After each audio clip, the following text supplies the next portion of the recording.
Michael came home from work that evening, carrying the weight of the day on his shoulders. His briefcase hung low in his hand. His tie loosened. His face lined with the exhaustion of a man who worked hard and expected peace when he crossed his own threshold. But what he found inside was not the warmth of home. Laura was waiting at the kitchen table, her arms folded tightly, her eyes cold and determined. She did not rise to greet him. She did not soften her voice. She spoke as though she had rehearsed every word in her mind 100 times before he walked through the door. She told him she wanted a divorce. No hesitation. No build-up. Just a blunt declaration meant to pierce like a blade. For a moment, Michael did not react. His body froze in place, his mind stalling as if refusing to accept the sound of the words. Divorce. A word that did not belong in his house. Not after years of sacrifice. Of raising children together. Of building a life brick by brick. He forced himself to breathe. To speak. His voice came low. Steady. Almost disbelieving. He asked her why. Not with anger, but with the need for an explanation. The need for some thread of reason to hold on to in the sudden storm. But Laura's reply was vague. Detached. Like someone reading from a script she barely cared about. She said she needed space. She said she no longer felt like herself. She spoke about change. About searching for something undefined. Words that gave no answer. Only confusion. Michael studied her face, hoping to catch some flicker of doubt. Some trace of love that could pull her back. But she sat rigid. Lips pressed into a line. As if she had locked her emotions away long before tonight. He asked again, pressing gently. Was this truly what she wanted? Did she think about the children? About their family? About the years they had carried together? Laura's expression didn't shift. She only repeated her phrases: space, change, the need to follow a new path. And then, as if she wanted to remind him that she was prepared, she mentioned her friend Denise, a friend who also happened to be a divorce lawyer. She had been talking to her, planning, learning the steps of how to end a marriage before Michael even knew there was one to end. That name landed heavily. Denise. Suddenly the late-night phone calls, the hushed conversations, the unexplained outings, all seemed to fall into place. Not proof, but a pattern. Something more was beneath the surface. Michael could feel it. Even if Laura wasn't willing to say it, he held his composure. But inside a fire steered. It wasn't anger that drove it, but the sharp sting of betrayal. The knowledge that she had been preparing for this moment, while he still believed their family was safe. Silence filled the room. Only the faint hum of the refrigerator and the sound of his own breathing reminded him time was still moving. He sat down slowly. Not out of comfort, but to steady himself. He spoke softly, reminding her of the life they had built. Of the nights they stayed awake with sick children. Of the small vacations that meant everything to them when money was tight. Of the simple gestures, the blanket he pulled over her when she fell asleep on the couch. The mornings he rose early so she could rest a little longer. He asked her to look at those memories before she threw it all away, but Laura remained cold. Almost mechanical. She admitted the problem wasn't him. He was a good father, a decent husband, a stable man. Yet something inside her had changed, and she believed there was no turning back. The words cut deeper than if she had accused him of failure, because they carried the weight of finality, not a mistake to fix, not a fight to recover from, but a decision already sealed. Michael swallowed the pain. Refusing to let it show, he answered with dignity, saying he would respect her decision if this was truly her choice. He would not create a scene. He would not drag their children through bitterness. If this was to happen, it would be done with honor. Laura's eyes flickered then. Just for a second, she had expected resistance. Shouting. Anger. What she received instead was calm acceptance. And it unsettled her. Behind her rigid posture, guilt began to slip through the cracks. Michael knew then that the story was far from over. A storm had begun. And whatever truth lay buried beneath her vague words would soon find its way to the surface. But for now, he sat across from the woman he once trusted with his life, realizing that nothing would ever be the same. Michael sat across from Laura with the stillness of a man refusing to lose himself to anger. He didn't slam his hand on the table. He didn't beg her to reconsider. Instead, His voice carried a quiet steadiness that surprised even him. He told her that if this was truly the road she had chosen, then everything must be handled with dignity for the sake of their 2 children. No shouting. No chaos. No scenes that would scar the girls' hearts. Whatever else happened, he would not let their daughters carry the weight of their parents' choices. Laura listened, her arms still crossed, her jaw set. Then she leaned back and began to explain as if she were reading from a manual. There would be a mandatory 90-day separation period before the divorce became final. During that time, she said calmly, each of them was free to live their lives as they saw fit. She used the phrase with chilling ease, "We're free to see other people." The words struck Michael harder than the divorce itself. It was not just the coldness of her delivery, but the casual tone that carried no hesitation, no shame. She spoke as if the marriage had already died months ago, as if these 90 days were nothing more than a legal formality to clear the path she had already begun to walk. Michael felt the silence pressing against his chest. Free to see other people. He knew then this wasn't a crisis, not a desperate outburst made in frustration. This was a plan, something rehearsed, prepared, laid out step by step long before this night. He asked quietly what that meant for their children. Would they live in the same house during this separation? Who would explain to the girls why Dad wasn't sleeping under the same roof anymore? Who would comfort them when questions came in the middle of the night? Laura's response was practiced, polished. She suggested that Michael find an apartment near his office. Something practical. She would keep the house for stability's sake, and she would have primary custody. At least for now. It would be easier that way, she said. Easier for the girls. Easier for routines. Her voice carried the certainty of someone who had rehearsed each answer before he ever asked the question. Michael's throat tightened, but he kept his composure. He agreed to find a place close to work, but he insisted on one thing. He would never be an absent father. He wanted Wednesdays and Sundays set aside for dinners with his daughters. 2 unshakable anchors of routine, so the girls would never doubt his presence in their lives. For the first time, Laura hesitated. She hadn't expected him to negotiate with such calm conviction. She nodded, agreeing quickly, but her tone carried no warmth. It was the agreement of someone eager to end a conversation, not to share a solution. Michael looked at her carefully. Her face remained distant, detached. She was present in body but already gone in spirit. Her words fell from her lips like lines in a play, and it was clear she had rehearsed them. Perhaps in front of a mirror, perhaps in whispered conversations with Denise. The realization sank into him like a stone into deep water. This wasn't a moment to be healed. It was an execution of a plan. She had thought this through, prepared for his questions, prepared for his resistance. But she hadn't prepared for his calm, his silence, his unwillingness to give her the fight she might have expected. He reminded her once more, with steady resolve, that whatever choices she made, there were 2 young hearts watching closely. 2 little girls who still believed that Mom and Dad were forever, and that no matter how modern the language of freedom and independence sounded, every decision would echo in their lives. Laura's face flickered then, just faintly, a moment of hesitation, a crack in the mask, but it vanished quickly, replaced again with the distant calm of someone determined not to back down. Michael sat in that silence, listening not to her words but to the space between them. He could feel the truth pressing against the edges of the room, unspoken yet undeniable. There was another man. She hadn't said it, but he knew. And he also knew that this storm, quiet as it seemed tonight, was only the beginning. And so, with his dignity intact and his heart bracing for the battles to come, Michael nodded once. Not in agreement but in recognition. Recognition that the life he had trusted was slipping away, and that whatever future lay ahead would not be built on pleading or fury, but on the unshakable calm of a man who refused to break.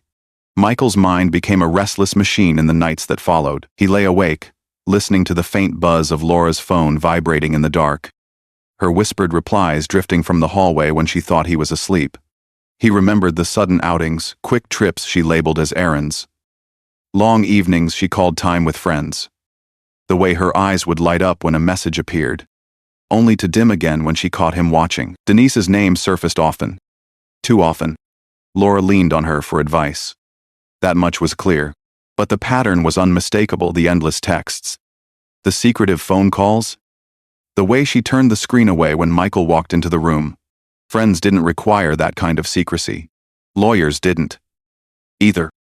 Something deeper lurked beneath her mechanical calm. He carried the suspicion quietly, refusing to accuse, refusing to give her an excuse to brand him paranoid. Yet every instinct in him whispered the same truth: there was another man. She hadn't said it. She would never admit it. Instead, she repeated her lines like a shield. This is about me, not him. About my path, about my life. But Michael knew her too well. He recognized the flicker in her eyes when she lied.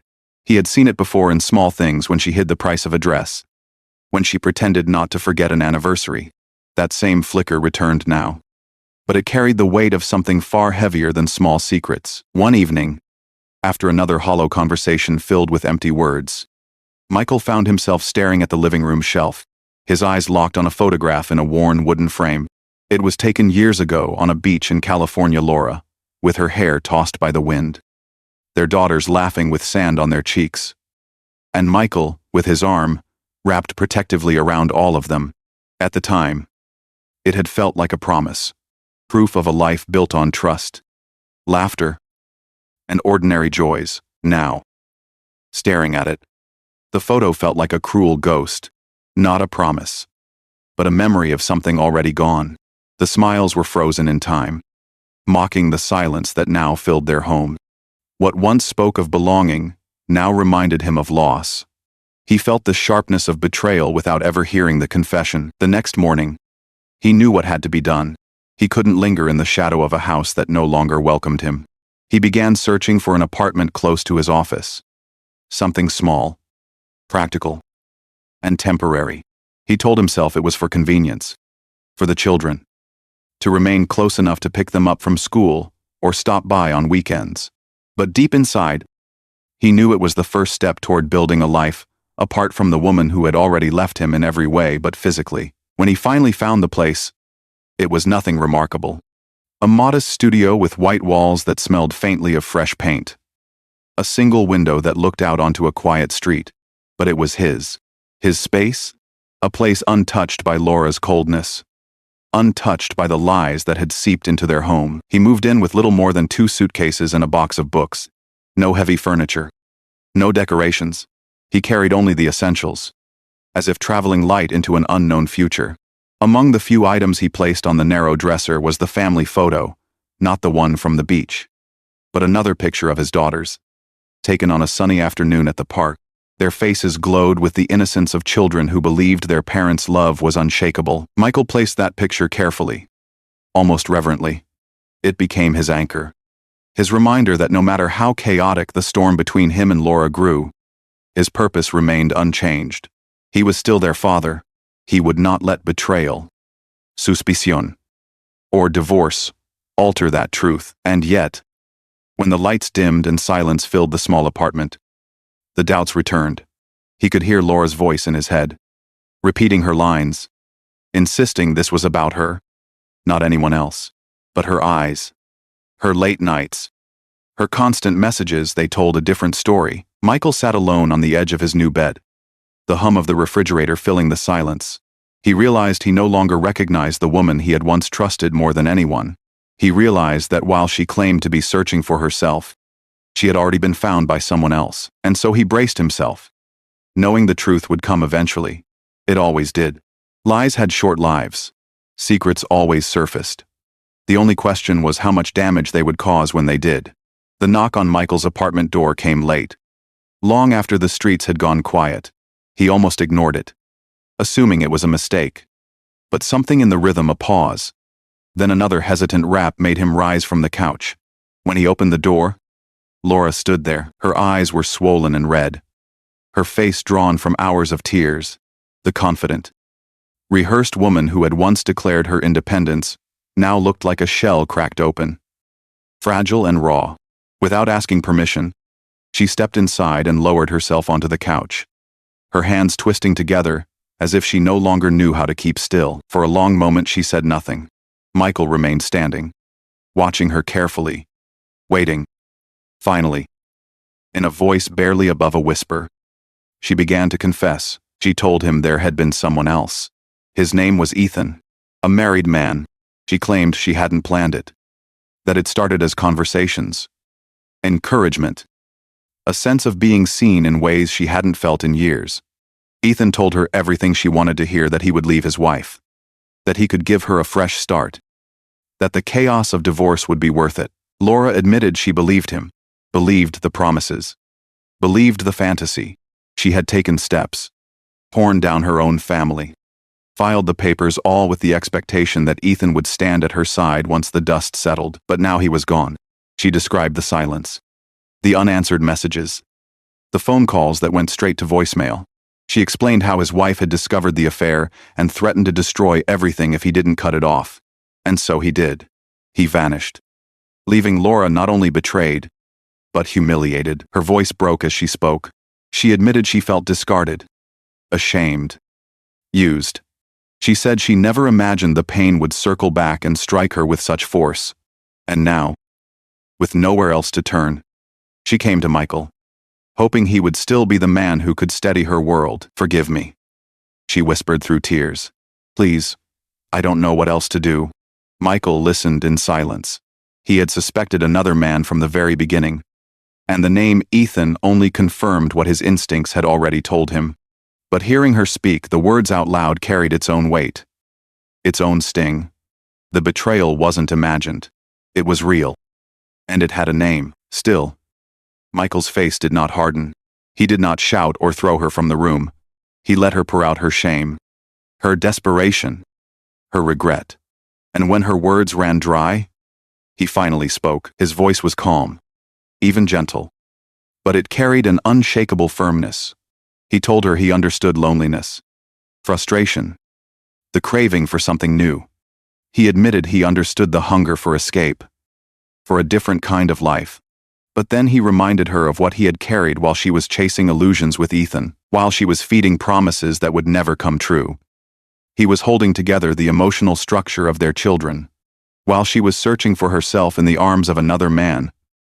He was rising each morning to steady the home, to make sure the girls felt loved, secure, safe. "You chose this path," he said quietly, looking her directly in the eyes. "And I can't carry your guilt too." The words landed like a final verdict. Laura's tears came harder, spilling into her hands. She begged again, but Michael did not bend. His calmness was not cruelty, it was clarity. He knew the cost of betrayal, and he refused to let it drown him. For a long moment, the apartment was filled with nothing but the sound of her sobs. And then, slowly, Laura gathered herself. She realized he would not rescue her. Not this time. The man she had taken for granted, the man she had believed would always be there to catch her when she fell, was no longer hers to lean on. Michael sat back, steady, resolved. He watched as she rose unsteadily, wiping her face, and moved toward the door. She hesitated there, as though hoping he would stop her, say her name, reach for her hand. But he didn't, and in that silence, Laura understood something she had never imagined. Michael wasn't just surviving the storm, he was walking through it, stronger with every step. Days later, Laura returned to Michael's apartment. The visit was not planned with tears or apologies this time. She came with a sense of entitlement, as though fragments of her old life were still hers to claim. She wanted to collect a few things she had left behind, the pieces she thought might anchor her to a past that was slipping further away with every passing day. Michael let her in without protest. He no longer argued over details. He had learned that calm silence unsettled her more than raised voices ever could. She moved about the apartment distractedly, opening drawers, shifting books, searching shelves. Her hands, restless and impatient, landed on something she hadn't expected. It was a notebook, small, worn at the edges, the kind of object that looked ordinary enough to be overlooked. She opened it idly at first, flipping past pages filled with scribbled thoughts, reminders, grocery lists. But then, she stumbled onto a page that froze her breath in her throat. Names, scattered, unpolished, written without order. Names of women. Some she recognized acquaintances, distant friends, women who had once passed through their lives. Others were strangers to her, but one name, one in particular, struck her like lightning. Rachel. Her own sister. The room tilted. Her face drained of color, then flushed red with anger. She turned on Michael, clutching the notebook like a weapon. Her voice cracked between rage and disbelief. "Are you serious?" she demanded. "You made a list of women you wanted to date, including my sister." Michael looked at her evenly, unflinching. There was no shame in his expression, no panic in his posture, only the steady calm of a man who had already moved beyond the point of caring what she thought. "Yes," he said quietly. "I wrote that." Lara's voice trembled, sharp with accusation. She called him cruel, hypocritical, a man pretending to be noble while secretly betraying her. She insisted he had no right to act wounded when he was harboring fantasies about her own blood. Michael's reply came steady, measured, cutting through her fury like a blade through fog. "From the moment you left," he said, "I owed you nothing. You had Ethan. You lied. You cheated. You destroyed everything we built. Don't come here demanding explanations about a list of names when you were the one who burned our marriage to the ground." The words hit harder than she expected. She had walked in ready to condemn, to flip the script and place the blame on him. But now, standing in his apartment, hearing his voice calm and unwavering, she realized the truth. She no longer held any power over him. Her hands shook as she clutched the notebook tighter. She tried to speak, to defend herself, to twist his words into something ugly. But nothing came. For so long, she had controlled the narrative, first with secrecy, then with declarations of independence, then with the fantasy of Ethan. But now, the control was gone. The man she once believed would crumble without her stood unshaken before her. The fight drained from her body. The words she wanted to hurl at him dissolved into sobs. She dropped the notebook onto the table and covered her face with trembling hands. Michael did not move to comfort her. He did not scold her either. He simply stood still, his silence louder than any speech. For the first time, Laura understood that his calm was not weakness, it was strength. In that moment, she realized she had lost everything. The family she had abandoned, the man she had betrayed, the illusions that had turned to ash. Even the right to demand answers had slipped from her grasp. She sank onto the couch, shoulders shaking, her tears spilling into the empty air. Michael watched, not with malice, but with the quiet detachment of a man who had chosen his path and refused to step back into the chaos she had created. The tables had turned. Laura was no longer the one in control. And the painful truth cut deeper than anything Michael could have said. She had handed over her power the day she walked away. For the first time, it was Michael who held the ground steady, and Laura who stood in the ruins of her own choices. The day of the lawyers' meeting arrived, gray and heavy, as if even the sky carried the weight of finality. Michael walked into the office with quiet resolve. Laura was already seated, her eyes swollen, her hands folded on the table. For the first time in months, she did not look rehearsed. She looked desperate. When the papers were spread before them, Laura broke the silence. Her voice trembled. Her words rushed as though trying to escape before courage left her. "I made a mistake," she whispered. "Maybe we can fix this. Maybe it isn't too late." Michael looked at her, calm and steady. He felt no rush of anger, no satisfaction in her plea, only clarity. For too long he had been dragged through storms of confusion, secrecy, and betrayal. Now the path was clear. He shook his head slightly and spoke in a voice that carried no malice, only certainty. "I'm not interested in going back." The room fell silent. Laura's face crumbled. But Michael didn't waver. He signed his name to the papers with deliberate strokes, each one closing a chapter he had never chosen to write but refused to remain trapped in. By the time the final signature dried, the marriage was no longer a promise. It was a record, a piece of the past. Weeks slipped by in quiet rhythm. Michael settled into his new life with discipline and purpose. Wednesdays and Sundays were for the girls' pizza nights, trips to the park, afternoons of laughter that reminded him why he endured every hardship. He no longer lived in the shadow of Laura's choices. He lived in the light of his own, but Laura could not let go. Guilt gnawed at her, and the absence of Ethan left her hollow. She convinced herself there was still hope, that Michael's calmness meant he was waiting. That time would soften his resolve.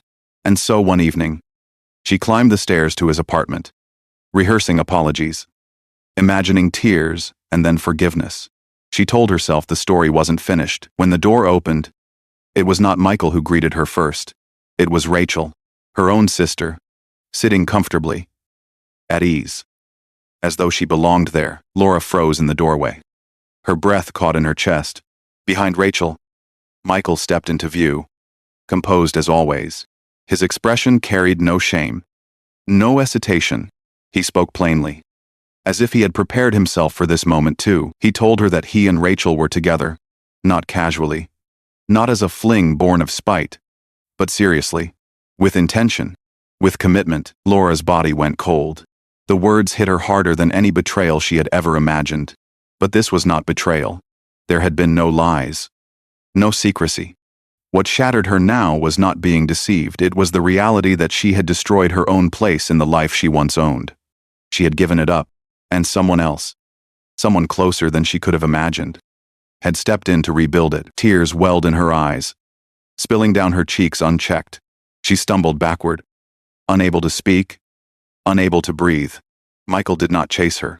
Rachel did not soften the blow. Laura turned and fled the apartment, her sobs echoing down the stairwell. That night, as she collapsed alone, Laura understood what she had refused to see all along. She hadn't simply lost her marriage. She had lost her family, her foundation, her story, and no amount of regret would bring it back. Michael, however, closed the door with a sense of peace he had not felt in years. The storm was over. The chaos had passed. In its place stood clarity, strength, and the calm truth that he had remade himself, not by clinging to the past, but by writing his own ending. And in that ending, there was no anger, no bitterness, only freedom. Betrayal doesn't just break a man, it remakes him. Laura thought she controlled the story, but in the silence, Michael wrote his own ending, stronger, clearer, free. If this story struck a chord with you, don't forget to like this video, share it with someone who needs to hear it, and leave your thoughts in the comments below. And if you want more powerful stories like this one, subscribe to the channel and turn on notifications. You won't want to miss what's coming next.